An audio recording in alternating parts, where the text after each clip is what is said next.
Ahora os voy a dejar con Antonio Almagro, que es arquitecto, trabaja en el CSIC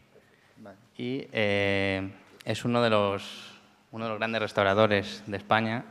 y uno de los mayores expertos en arquitectura hispano-musulmana. Buenas tardes ya a todos. Agradezco la invitación a participar en este pequeño ciclo de conferencias sobre un tema, como habrán visto en el programa, que es un poco una visión retrospectiva de la restauración en estos últimos años. Es un tema que yo abordé en una ponencia hace 2 años en la Bienal de Restauración y que, como en todo, yo quiero empezar diciendo que no es un tema que a mí me agrade, en especial el entrar en teorizaciones, porque cuando uno practica o ha practicado en la realidad, en la práctica de cualquier tema, entrar en teorizaciones se corre siempre el riesgo de caer en contradicciones, porque al final la realidad es mucho más rica que lo que puede llegar a obtenerse en una síntesis. De tal manera que, por ejemplo, como tendremos ocasión también de comentar, pues, por ejemplo, la figura de Torres Balbás no deja de ser una figura contradictoria cuando se analiza, por un lado, sus hipótesis, sus teorías, sobre todo de la primera época, y se ven a la luz de luego la práctica que él mismo realizó. El periodo al que voy a dedicar un poco este análisis, que no es un análisis científico, no es un trabajo que realmente yo haya desarrollado en profundidad, sino simplemente plantear algunas ideas, algunos de los problemas. Por eso, bueno, la ponencia en aquel momento la titulé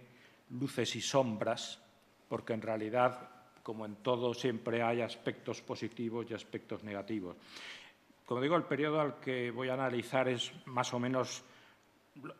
los últimos 35 años, desde el año 75 más o menos hasta la actualidad. Esa fecha del 75 más o menos coincide con el comienzo de la implantación del régimen democrático en España. También coincide prácticamente con el momento en que yo empecé a trabajar en la restauración, sobre todo ya de una manera permanente. Fue el año en que entré a trabajar en el Ministerio de Cultura, en el Servicio de Monumentos de la Dirección General de Bellas Artes. Y, por lo tanto, pues parece que es un lapso de tiempo que marca una época en la que quizá estamos en el final. Habrá que ver lo que el tiempo da. Quizá esta situación de crisis que ahora estamos viviendo pueda llegar a marcar un final de etapa. Y por eso es bueno que planteemos un análisis hacia atrás y una mirada hacia atrás en lo que se ha hecho en estos años. Yo creo que de esta época se podría, a nivel general, decir que hay 3 aspectos a considerar. Por un lado, el comienzo de este periodo coincide con la implantación, como he dicho, de la democracia en España y con ello también con la implantación del régimen autonómico, que afectó especialmente a todo lo que fue o lo que es hoy el ámbito cultural, puesto que prácticamente todo lo que tenía que ver o guardaba relación con la cultura pasó a depender de manera casi exclusiva de las comunidades autónomas. Por otro lado, también se puede hablar de que coincide con un despertar de la conciencia social, en especial sobre los valores del patrimonio, enfatizándose respecto a años anteriores. Y también podríamos hablar de la importancia del aumento espectacular que tiene el peso del sector público respecto a periodos anteriores, lo que conllevó en todos los aspectos, pero también en el de la restauración, un aumento considerable de los presupuestos, es decir, de los fondos destinados a la conservación del patrimonio. En principio, habría que plantear que estas tres ideas o estas tres realidades eran en principio positivas. Lo que pasa es que cuando se analizan más en detenimiento se comprueba que no todo ha sido tan positivo como cabría esperar. Quizá también conviene mencionar que ese momento de los años 70 se puede también hablar del final de una situación de un cierto aislacionismo que vivió España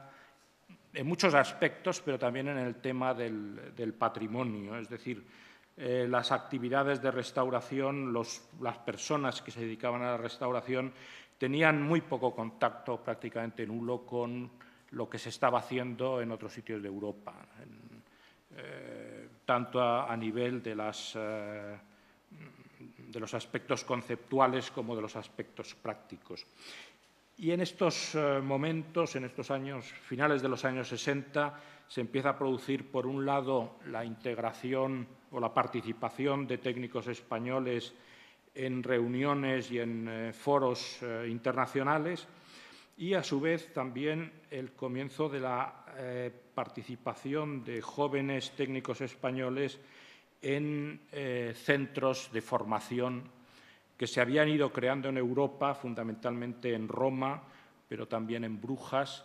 de tal manera que, bueno, en estos años, y en este listado, por ejemplo, del ICROM, del Centro Internacional de Estudios de Restauración, un organismo internacional creado a auspicios de la UNESCO, se puede ver ya las figuras de los nombres de algunos españoles en los últimos años de la década de los años 60. La descentralización de las competencias, en principio, se podría pensar que debería haber agilizado todo lo que es tanto la tramitación de obras de particulares y, por lo tanto, la tutela del patrimonio en general, como las labores de restauración. Lo que pasa es que había también que ver que, en realidad, lo que en la mayor parte de los casos se hizo fue copiar la estructura que existía a nivel estatal y multiplicarla por las 17 comunidades autónomas, sin hacer en absoluto un análisis crítico de cómo había funcionado el sistema central. Y, por lo tanto, yo no creo que a nivel operativo realmente se consiguiera una mejora importante. Sí es cierto que esto permitió la incorporación de muchos más técnicos a las labores tanto de tutela como de protección y de actuación en el patrimonio, pero el problema es que había una limitada cantidad de personas con una formación realmente adecuada, y quizá en esos primeros años, sobre todo, es dudoso que muchas de las personas que se incorporaron a trabajar en temas de patrimonio tuvieran la formación adecuada. A partir de ese momento sí se multiplican, sobre todo en las escuelas de arquitectura, cursos y másters de formación, cosa que hasta entonces prácticamente había sido una gran carencia y que había obligado en años anteriores a buscar esa formación en general en el extranjero. También el tema de la división de las competencias, en la transferencia de las competencias a los entes autonómicos, ha traído consigo una fragmentación notable tanto de la legislación, que aunque ya veremos que existe y prácticamente coincide unos pocos años después la promulgación de la nueva Ley de Patrimonio Histórico todavía vigente, esa ha venido acompañada por la creación de leyes en cada una de las autonomías, que aunque siguen en general las directrices de la ley estatal, parece que todas hayan ido buscando el crear algún tipo de particularidad que las diferencie de las demás, lo cual yo creo que crea, por un lado, dificultades a quienes quieren trabajar en los temas de patrimonio, y sobre todo desde el campo o desde la iniciativa privada, porque hace que tenga uno que analizar no solo cuáles son las normas que rigen en otra comunidad autónoma distinta, sino también otro de los problemas, y es la enorme variedad de criterios que se están aplicando en temas de restauración, de tal manera que pueda haber una comunidad autónoma que no tenga inconveniente en que se hagan reconstrucciones como las que hemos visto, y sin embargo en otra comunidad autónoma te digan que eso no es en absoluto admisible, con lo cual realmente, aparte de la disparidad de actuaciones, crean notables dificultades a quienes se dedican a las labores de restauración.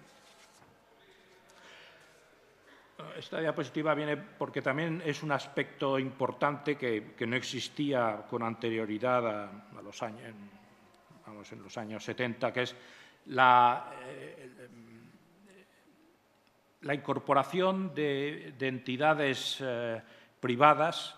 en las labores de restauración. No es que hayan sido muy abundantes, pero sí merece resaltarse, por ejemplo, algunas como la Fundación Caja Madrid, que ha hecho una importante labor de restauración, no solo por las restauraciones que ha hecho, sino sobre todo por la política y los criterios que ha adoptado en estas labores, que se enlazan además perfectamente con uno de los aspectos que antes he mencionado, que es el incremento de la concienciación social respecto a los valores del patrimonio, y que en algunas de estas, en general en estas actuaciones, sobre todo de la Fundación Caja Madrid, que ya se ha ido implantando por otras entidades e incluso por organismos públicos, el difundir la importancia de la conservación del patrimonio como manera realmente más eficaz de que las actuaciones en el patrimonio conduzcan, por un lado, a la conservación y valoración del patrimonio y, sobre todo, al disfrute de ese patrimonio por parte de la sociedad. El tercer aspecto que antes también mencioné, el aumento, yo creo que se puede hablar de espectacular, de las inversiones en temas de patrimonio, en temas de cultura en general, evidentemente ha tenido aspectos positivos, porque hoy se puede decir que ninguno de los grandes monumentos españoles esté en peligro de hundimiento por ruina o algo así, pero tendremos ocasión de ver y analizar que a veces el exceso de dinero también produce efectos que yo creo que no son en absoluto deseables. Por eso creo que la situación actual de crisis, aunque evidentemente tiene una faceta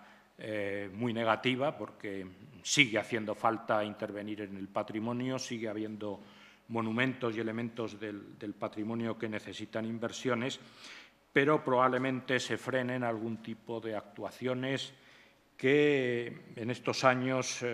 han proliferado de manera también, yo diría que espectacular, un poco también de la mano de una mentalidad en el campo del mundo de la política, de que viendo que los temas de patrimonio tenían acogida en la sociedad y, por lo tanto, en los votantes, se han volcado en hacer actuaciones que buscaban más la espectacularidad, yo creo que la eficacia en lo que eso debe ser realmente la protección y la conservación del patrimonio.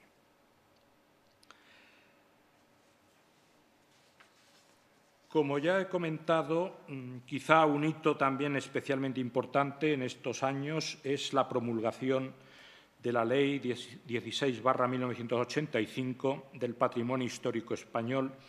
que vino a sustituir a la ya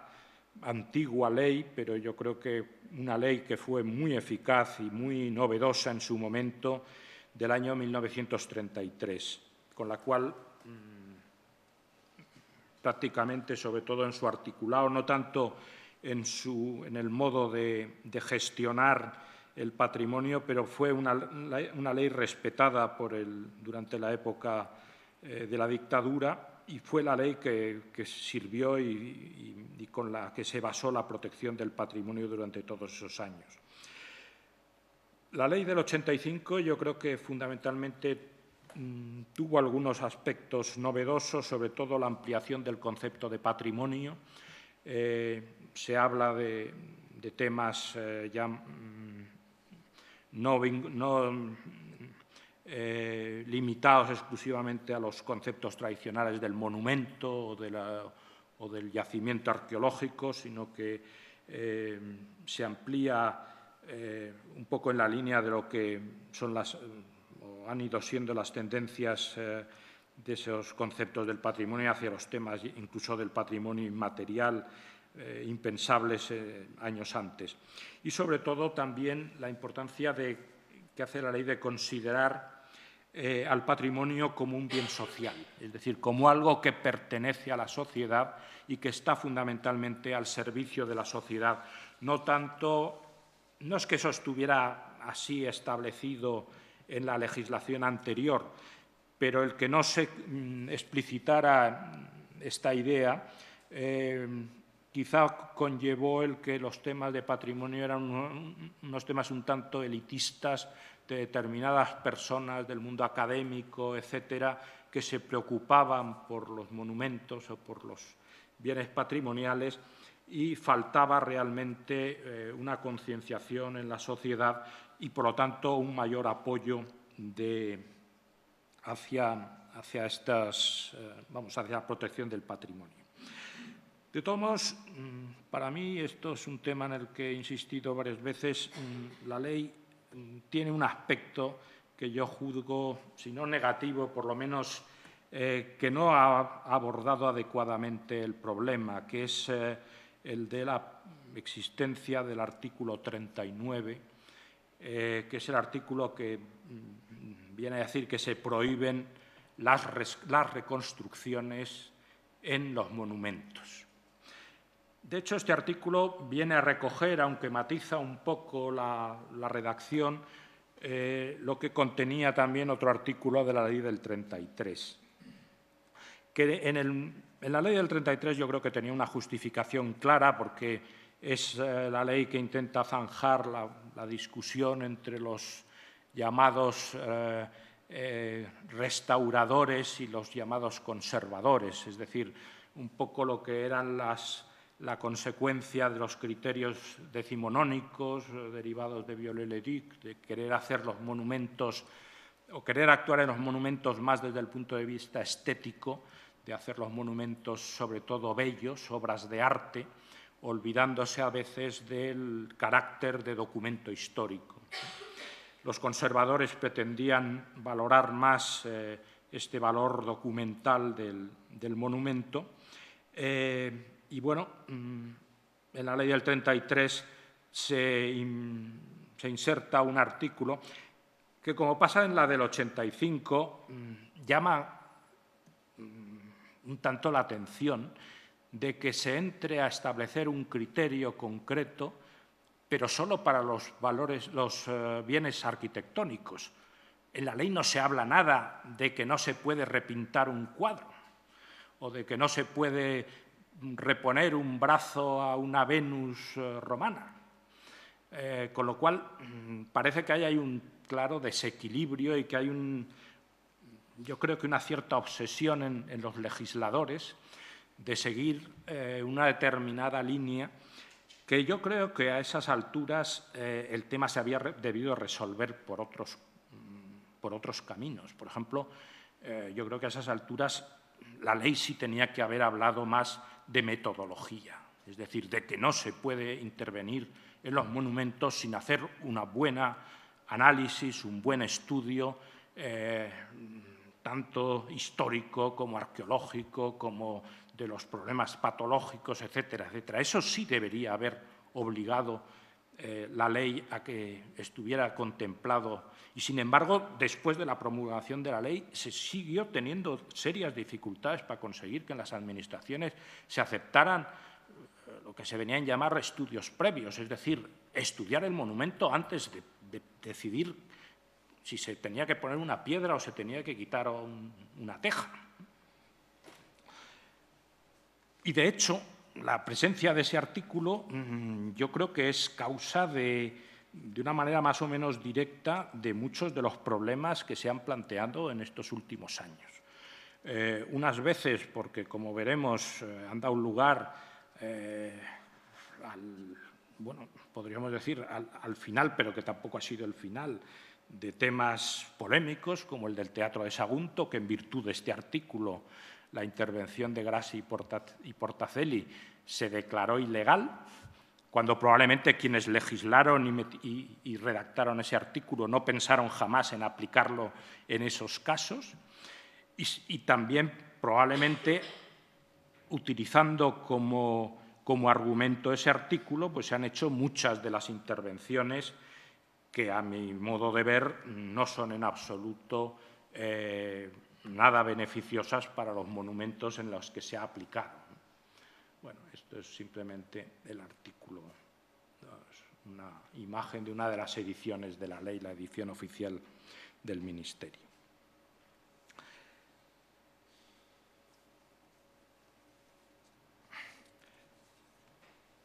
Merece también la pena mencionar un aspecto, vamos, o un modo de actuar que también ha proliferado mucho en estos años, que ha sido el de los concursos de ideas o de anteproyectos o de proyectos, que yo no voy a entrar a criticarlos en temas generales de arquitectura. No creo que en principio sean una forma de actuar en absoluto negativa, aunque yo en estas cosas a veces hago un remedio de lo que decía Romanones, ¿no? Que decía que otros hagan las leyes y a mí me dejen hacer los reglamentos. Yo en esto digo que otros convoquen los concursos y a mí me dejen elegir el jurado, que según el jurado que elija, no digo que vaya a decidir quién es el que gane el concurso, pero sí cuál va a ser el resultado a nivel de criterios de la obra de arquitectura que se vaya a hacer. El problema es que cuando este sistema se ha aplicado a temas de conservación del patrimonio, yo por lo menos en todos los concursos que conozco, tampoco es que, vuelvo a insistir, yo haya hecho una investigación de este tema,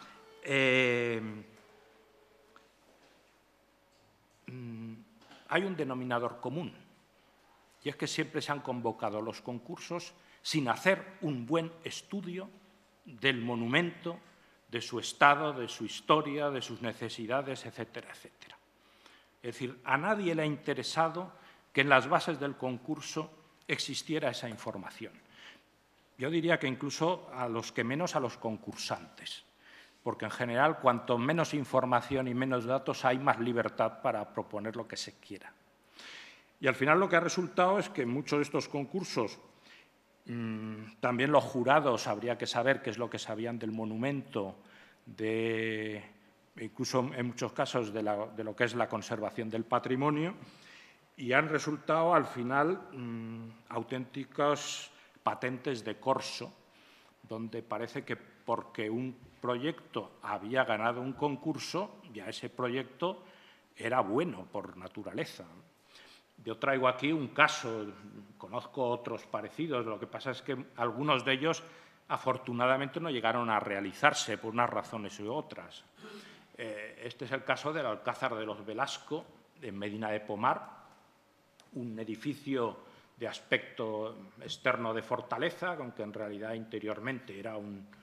palacio, o por lo menos unas salas de aparato de los Velasco, donde, bueno, poco después de haberse hecho la obra de intervención, un estudio realmente serio realizado por Miguel Sobrino, donde simplemente, como hemos visto en la presentación de Leopoldo Gil, analizando el edificio, analizando las huellas, se acaba pudiendo saber cómo era el edificio, lo cual no quiere decir que haya que reconstruirlo, pero lo que no se puede hacer es donde se sabe que había un salón cubierto por una armadura, donde están todas las huellas, de repente montar ese tema que no tiene nada que ver ni con la naturaleza original del espacio, ni con nada de nada. Es decir, lo que antes eran dos plantas, ahora es una cosa con una estructura de hormigón ahí, que además tampoco se sabe para qué sirve. Y la gran sala, lo que debió ser el gran salón de recepciones de los Velasco, con una magnífica decoración que desgraciadamente por años de abandono se ha perdido en gran medida, pero de la que quedaban suficientes elementos para saber cuál era su estructura, que era una armadura de artesa, se coloca en su lugar un techo plano de hormigón. Eso es absolutamente la contradicción de lo que ha sido el monumento y de lo que ha sido el edificio, ¿no? Como casos, ya digo, como casos como este se podría plantear otros muchos, ¿no?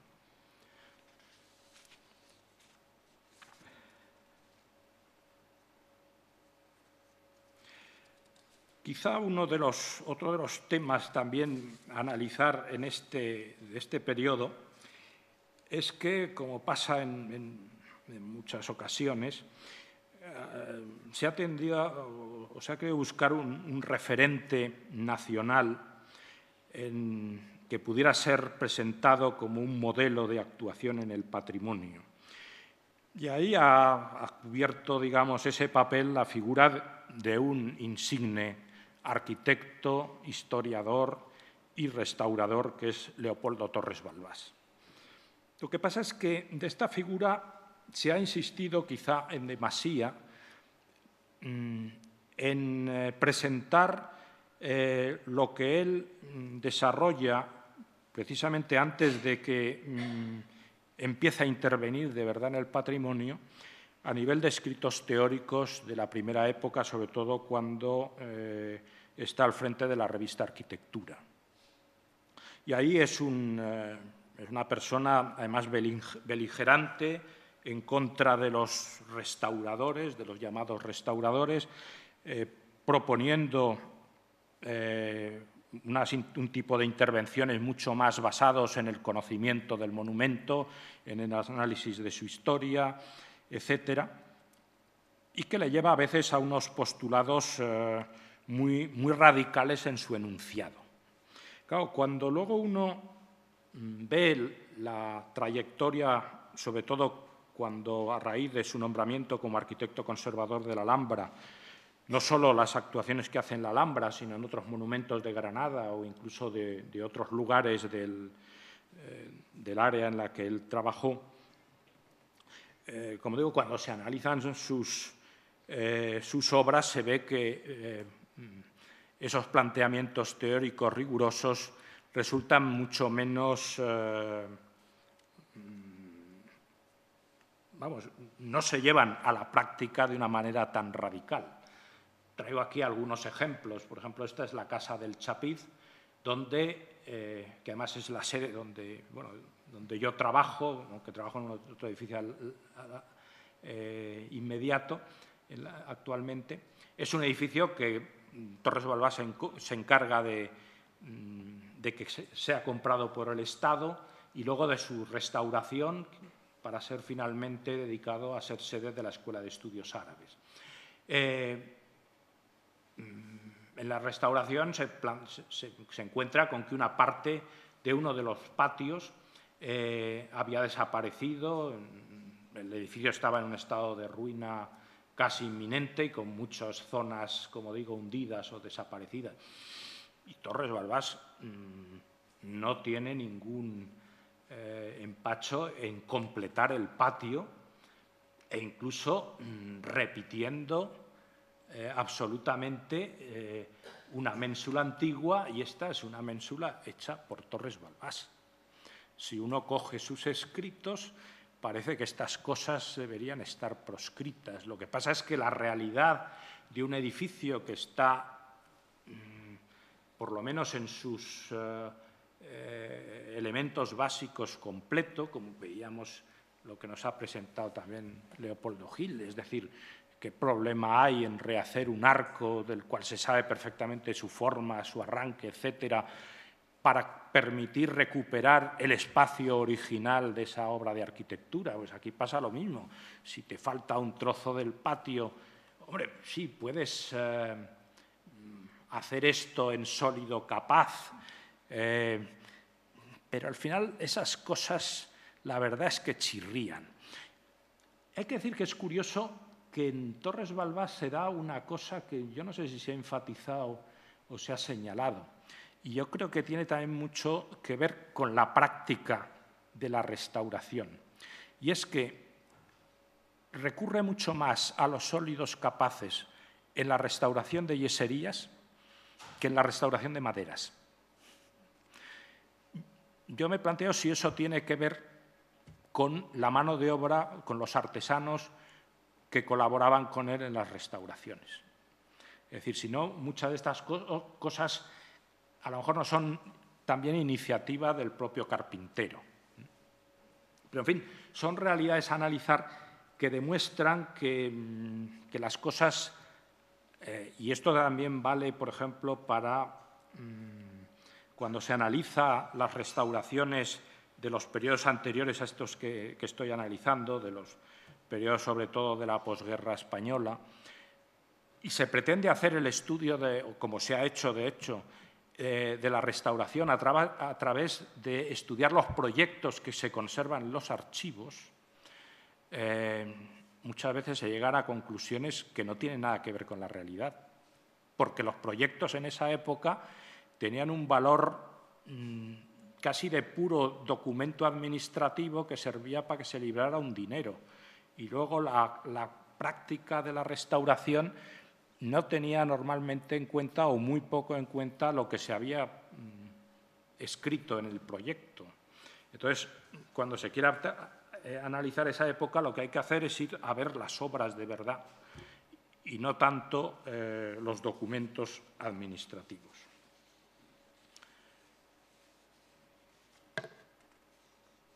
Bueno, podría hablar, pero quizá eso porque tampoco tenemos mucho tiempo, del tema del mundo de la arqueología y lo que ha supuesto en estos años la praxis de la arqueología, sobre todo en las ciudades históricas, la obligación de hacer excavaciones arqueológicas, que en principio debería haber sido una actuación positiva para el conocimiento de la historia de nuestras ciudades y de la historia de nuestra arquitectura, pero que también la forma en que se ha llevado a cabo, yo creo que el balance es bastante negativo. Hace unos días, en un seminario que celebrábamos en nuestro centro, en la Escuela de Estudios Árabes, unos investigadores compañeros habían hecho un estudio de las excavaciones realizadas en la ciudad de Granada en los últimos 10 o 15 años, donde se habían hecho más de un centenar de intervenciones arqueológicas, pagadas por los propietarios de los solares, porque la normativa actual obliga a que el propietario, si se le dice por el organismo responsable de la tutela, tiene la obligación de pagar la excavación arqueológica para que, una vez visto lo que hay en el solar, se le dé o no se le dé permiso de construcción. Por lo tanto, en estos años se han invertido cantidades ingentes de dinero en hacer arqueología que no están además cuantificadas, porque como son cantidades pagadas por particulares, no se conoce realmente su montante. Bueno, del estudio que han hecho, más de la mitad de esas excavaciones no se han publicado y, por lo tanto, no se sabe qué resultados han dado. Pero del monto total, apenas el 10% de esas excavaciones han dado o hay disponible una información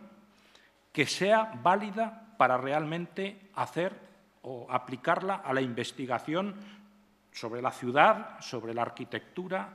o, en general, sobre lo que es la arqueología. Esto demuestra que buena parte de nuestro sistema y de nuestros servicios de protección del patrimonio no están funcionando como tenían que funcionar. Porque realmente en este campo, como digo, se ha producido una inversión muy importante de la sociedad, porque al final el promotor no paga la arqueología la paga quien luego compra el piso. El promotor luego eso lo repercute como sus gastos de la promoción. Por lo tanto, es la sociedad, es todos los ciudadanos. Cuando compran un piso, están pagando la arqueología que se ha hecho. Y si esa arqueología no sirve para conocer nuestra historia y conocer nuestro patrimonio, primero, estamos destruyendo patrimonio y además estamos dilapidando bienes económicos que no sirven para aquello que tendría que ser el objetivo. Otra intervención de Torres Balbás en el Generalife, donde una capilla barroca que se había hecho sobre la base de un mirador del primitivo palacio, pues Torres Balbás no tuvo empacho en eliminar esa capilla y en recuperar el primitivo mirador, además recuperando las dos fases con decoraciones de dos épocas distintas, etcétera, en la línea de su forma de actuación, que en eso sí fue modélico de aplicar la adecuada investigación a todo lo que él hacía en sus intervenciones de restauración. Pero bueno, volviendo a lo que también antes he mencionado, el problema del artículo 39 de la ley, de muchas de las obras que se han hecho en estos años, polémicas, quizá la que ha tenido más trascendencia, sobre todo mediática, ha sido la del Teatro de Sagunto, donde, una intervención que se justificaba diciendo que el monumento había sido ya falseado por las intervenciones anteriores, cosa que podría ser admisible en algún aspecto, pero hay que decir que tampoco los que hicieron esta intervención se preocuparon lo más mínimo en corregir los errores que se podían y que de hecho se habían realizado en las intervenciones anteriores. Hay cosas que yo también detecté, porque además hay que decir que este proyecto se hizo sobre la base de un levantamiento que hice yo en una intervención en la cual solo me preocupé de consolidar el graderío y de poner unas rejas para que no se entrara de manera incontrolada en el monumento y la gente no se cayera por algunos huecos que había. Pero aunque no estaba previsto en sí, el proyecto era un proyecto de restauración, pero yo me encontré con que era un monumento arqueológico de primerísima importancia que no tenía ni siquiera unos planos medianamente buenos. Los planos, es cierto, los planos que se habían realizado en intervenciones anteriores no servían para documentar realmente el monumento, ¿no? Bueno, el caso es que ni se corrigió nada, se hicieron unas excavaciones arqueológicas con el proyecto ya aprobado y ni siquiera se modificó nada del proyecto por los resultados de la excavación arqueológica. aquí se hizo una pseudoanastilosis donde solo con analizar las proporciones de estos órdenes se da uno cuenta que eso no pudo ser así. En fin. Y al final, la realidad es que si uno analiza esto y si uno lo descontextualiza del monumento, difícilmente esto, como obra de arquitectura, soporta ni siquiera una crítica mediana. O sea, el problema es que esto, su único sustento es que se ha hecho sobre un monumento creando una polémica. Es lo que también comentaba Leopoldo, ¿no? Si hago esto, pues salgo en las revistas. Efectivamente, esta intervención se ha publicado en un montón de revistas. Lo que pasa es que uno ya ahora dice, bueno, ¿y del teatro romano qué queda? Porque todo esto es obra nueva. Traigo otros ejemplos de la zona donde ahora vivo, de Andalucía, sobre todo de Granada. Es decir, esto era una torre en Huéscar, los restos de una torre islámica, donde de repente a alguien se le ocurre montar ahí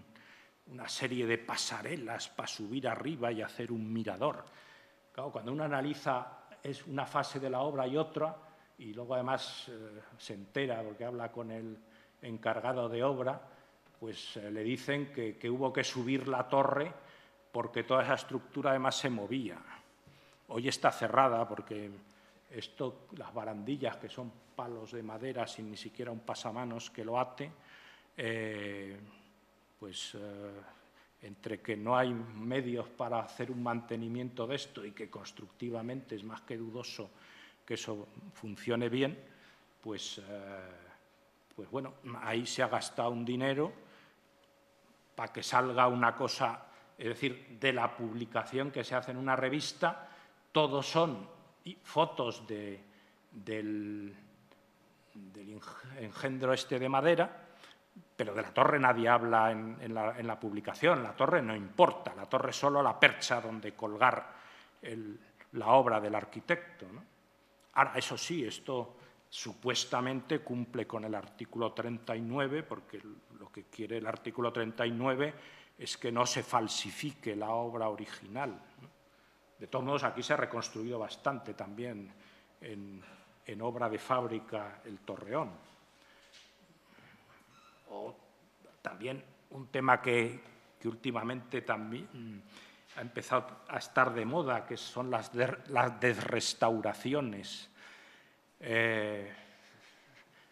En el Palacio de Carlos V, un edificio que se acaba a mediados del siglo XX, porque no se llegó a terminar desde luego en el XVI ni en el XVII ni tal, y se acaba pues colocándole unas carpinterías, entre otras cosas copiando otras que hace Machuca, el arquitecto original, en las habitaciones de Carlos V, que son la residencia que prepara para el emperador mientras se construye el palacio. Bueno, se colocan esas carpinterías cuando se acaba el edificio y se destina pues a museo y a sede del patronato de la Alhambra, etc. Y en una intervención de hace escasamente 6 o 8 años, en varias fases, pues se ha quitado, pero además no toda la carpintería, porque luego, claro, no saben qué hacer con la puerta esta grande. No se puede poner una puerta de luna de ese tamaño para que eso funcione. Entonces, resulta que en una parte, es decir, tan falsas, si se quiere, son estas puertas como estas ventanas. ¿Por qué se han quitado las ventanas y no se han quitado las puertas? Todavía dentro del edificio hay puertas modernas de servilleta, bueno, como eran las puertas del XVI y como se puede pensar que habrían sido las puertas que hubiera colocado Machuca, ¿no? Luego lo que ocurre es que estas obras ya se encargan los propios organismos que las promueven en darles premios y darles reconocimiento como para que tengan marchamo de buena praxis. O esta obra también en Granada, donde en un boquete de la muralla nazarí del siglo XIV, que se plantea el cerrarla por una cuestión de imagen, muralla en la cual además hay otras intervenciones anteriores, donde a veces el tapial se ha rehecho con ladrillo. Aquí de repente se decide hacer esto a base de unos muros hechos con placas de granito. Se invierte 1 millón de euros y la muralla ni se toca. El proyecto era para restaurar la muralla. Y en todas las cosas no se le ocurre al arquitecto más que, como hay un problema de que al cerrar, aparte la muralla no la hace donde estaba, la corre para un lado para respetar 4 piedras de la cimentación de la antigua muralla. Como se cierra el paso y protestan unos vecinos que tienen sus casas aquí dentro, no se le ocurre otra cosa que establecer que entren por un extremo, recorran ese pasillo intermedio y salgan por la otra punta, en una zona de descampado donde, bueno, ahí por la noche puede pasar lo que uno quiera. O esta todavía más reciente, donde, esto es en Almería, a alguien se le ocurre reconstruir. Esto se podría también, por la misma sentencia, la misma doctrina del Supremo del Teatro de Sagunto, se podría declarar obra ilegal. Reconstruir esto en acero corten, en Almería. Yo al arquitecto lo sentenciaría a estar un día dentro de esa torre, en verano. Es decir, el comportamiento de unas chapas de una estructura de acero en un sitio donde se pueden llegar a los 40 y 40 y tantos grados, y dentro de ese espacio puede ser un auténtico horno crematorio sujeto a una estructura de fábrica, habrá que saber cómo se va a comportar eso. Aquí, hacía pocos días que, como había habido una polémica, se preocuparon en limpiarlo, pero todo esto provoca chorretones del óxido del acero corten, porque el acero corten, de todos modos, se oxida mucho más despacio, pero se oxida, y cuando el agua escurre, arrastra el óxido y mancha la fábrica antigua, ¿no? Y yo no sé, ¿a qué hora tenía que terminar? Bueno, ya por terminar, otra obra también recientemente inaugurada, la famosa Solar de la Encarnación, un antiguo convento demolido tras la desamortización. Bueno, este me parece que se demole ya en la Guerra de la Independencia, luego se convierte en un gran mercado de abastos de la ciudad de Sevilla, el mercado se deteriora, se demuele, está mucho tiempo funcionando como aparcamiento, se decide hacer un mercado nuevo y siempre a la moda decir vamos a hacer un aparcamiento subterráneo, cosa que también ha proliferado mucho en estos años sin darse cuenta que todas las ciudades históricas el subsuelo está lleno de elementos arqueológicos. Naturalmente, cuando empiezan a excavar, bueno, aparece el yacimiento arqueológico más grande que ha habido en la ciudad de Sevilla, porque siempre se excavan pequeños solares que dan muy poca información. Cuando se tiene ocasión de excavar un área grande, pues salen restos importantes de época almohade, de época romana, etcétera, ¿no? Y entonces, al final, con la excusa del yacimiento arqueológico, se hace un concurso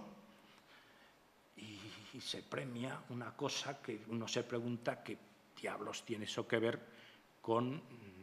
la conservación de un yacimiento arqueológico. A su vez, como también pasa casi siempre en los concursos, lo que se premia suele tener poco que ver con lo que luego se hace, ¿no? Lo que luego se hace, bueno, esto es en fase de ejecución, esto ya la realidad, esto es una foto de hace 15 días, ¿no? Es decir, en medio de la ciudad histórica de Sevilla, pues uno se pregunta qué hace eso ahí. Supuestamente todo esto no sirve más que para que haya unas pasarelas ahí arriba para que alguien se pueda pasear y ver Sevilla desde arriba. Hace mucho tiempo que Sevilla tiene un magnífico mirador, que es la Giralda, donde se puede subir desde siempre. Ahora ya tiene otro mucho más alto, que es la Torre Peli, de la cual también podríamos haber hablado, ¿no? Esto, además, como ha pasado con todas estas obras, al final ha costado el doble de lo que estaba presupuestado, y todo pagado por los ciudadanos que pagamos los impuestos, ¿no? Todo para que, bueno, debajo sí se haya conservado unos restos arqueológicos, pero realmente para conservar esto, es decir, que el patrimonio sea la excusa para hacer todo eso, pues creo que no es el proceso. Bueno, yo quería haber enseñado también algunas cosas en un aspecto más positivo de un conjunto histórico donde creo que sí se ha hecho una política, primero, no costosa. En 40 años aquí se habrán invertido, actualizándolo a euros, unos 4 millones de euros escasamente en 40 años, que ha permitido conservar una ciudad histórica sin disparates, sin aberraciones, a veces reconstruyendo elementos que habían desaparecido en la guerra, o después de la Guerra Civil, que no tiene grandes monumentos, pero tiene un paisaje magnífico, cosas de arquitectura popular se han recuperado, incluso con algo muy importante, que es recuperar los materiales originales. Esto es un horno de yeso. Mucho de eso era autoconstrucción, porque no había más que ir al pinar a cortar pinos e irse al campo y cavar un poco, sacar un poco de piedra de yeso, y en un simple horno que está hecho con las propias piedras puestas así, fabricar el yeso. Pues bueno, hoy se fabrica de manera un poco más industrial, pero sigue siendo totalmente artesanal,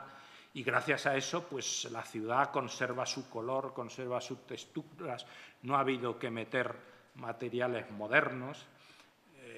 y a base, sobre todo, de una labor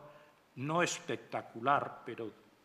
cada año se restauraba una casa, con lo cual además el impacto de la restauración no se nota, es una conservación continua. Pues bueno, el conjunto se ha mantenido, intervenciones de reconstrucción de algunos elementos de la muralla, pero siempre respetuosos con la documentación que el propio monumento te ofrecía, de tal manera que si se sabía la altura del adarve, pues se remataba el adarve. Si no había datos de la altura del adarve, pues no se remataba, documentando adecuadamente lo que se conservaba y lo que se añadía. Cuando estaba el peto, pues ya prácticamente se conocía la altura de la torre, o incluso aquí se identifica perfectamente uno de los merlones.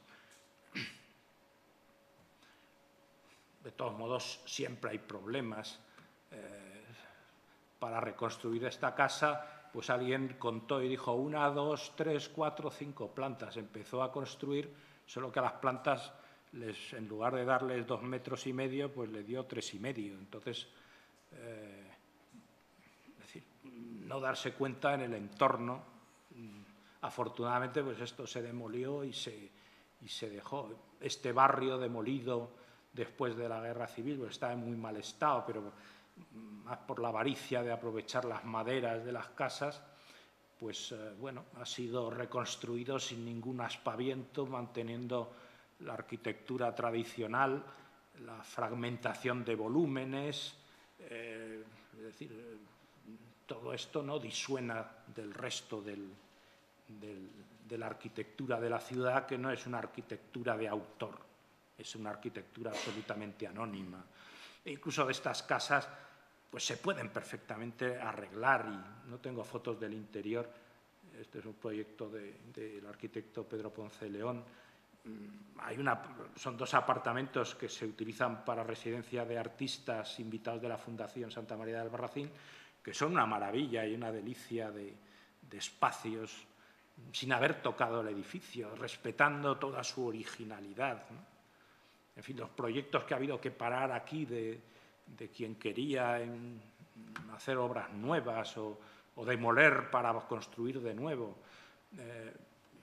esto es ya una obra un poco más singular, la restauración del Palacio Episcopal. Pues simplemente si se conservaba la arquitectura y la decoración, aunque era absolutamente naif y de una calidad artística muy dudosa, pero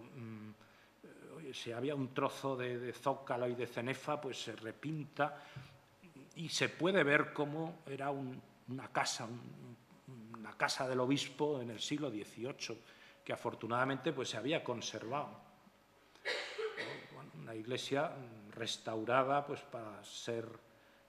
sin dejar de ser iglesia, usada como sala de conciertos, o el antiguo hospital convertido en museo. Bueno, de todos modos, no nos libramos de los, no sé si llamarles maldiciones de esta época. Este es el conjunto histórico. El nuevo plan que se acaba de aprobar hace un año y pico prevé un área de urbanización nueva cuando ya todo esto está en proceso avanzado de construcción. Prevé duplicar el número de viviendas de la ciudad, del núcleo urbano, ya sabiendo lo que estaba pasando con la crisis, ¿no? Es decir, este es el centro histórico, es cierto que está apartado del centro histórico, pero afecta a todo el entorno natural de la ciudad, que es realmente muy valioso también. Es decir, todo esto va a ser para una población que de derecho no llega o apenas sobrepasa los 1000 habitantes. Es decir, lo que hay aquí es lo que hemos visto en todas nuestras ciudades, que es acciones especulativas, al final, si no promovidas, promocionadas por los propios organismos públicos, porque lo que ha pasado estos años es que los ayuntamientos han estado viviendo de las licencias, de los convenios urbanísticos, etcétera, etcétera. Se han estado financiando de la propia especulación. En fin, la única esperanza es la crisis. Nada más. Muchas gracias.